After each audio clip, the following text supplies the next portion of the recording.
Kung meron kayong acne-prone skin and oily skin tulad ko guys, baka itong products ang makakatulong sa inyo. Disclaimer lang, hindi po ako dermatologist. Yung isi-share ko is based lang sa aking mga experience sa products na to na nakakatulong para ganito yung outcome ng aking skin. Ito pala yung skin ko dati. So, baka itong products ay makakatulong sa inyo. So, ang ginagamit kong cleansing foam is dalawa sila. Itong Panoxel and Vitamin C cleansing foam. Nung active pa ang aking mga pimples and or nag-breakout ako guys, ito talaga yung ginagamit ko.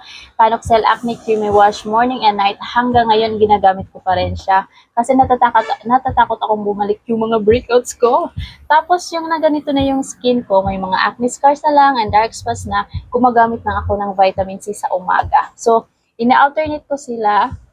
Ginagamit ko siya sa umaga or ginagamit ko siya depende kung ano yung gusto kong gamitin sa everyday. Basta ginagamit ko silang dalawa. And syempre, para ma-moisturize yung aking skin, gumagamit ako ng aloe vera because aloe vera guys, meron siyang anti-inflammatory properties, kinakalma yung mga redness natin, para maging hydrated yung skin niya. Soothing gel siya, so as an oily skin, madali siyang i-absorb sa skin, wala siyang lagkits. At nakikita niyo ito palagi sa videos ko na ginagamit ko siya as a moisturizer. And of course, since target natin is mag-brighten and lighten yung mga acne scars and dark spots sa ating skin, gumagamit din ako ng vitamin C serum. Kasi vitamin C serum nakakatulong siya para mag-brighten and lighten and syempre mag-glow yung ating mga skin. Ayan. And of course, walang silbi yung mga skincare products natin kung hindi tayo mag-protect ng ating mga skin. So, gamit ko itong sunscreen, Blue Flower Sunscreen, guys.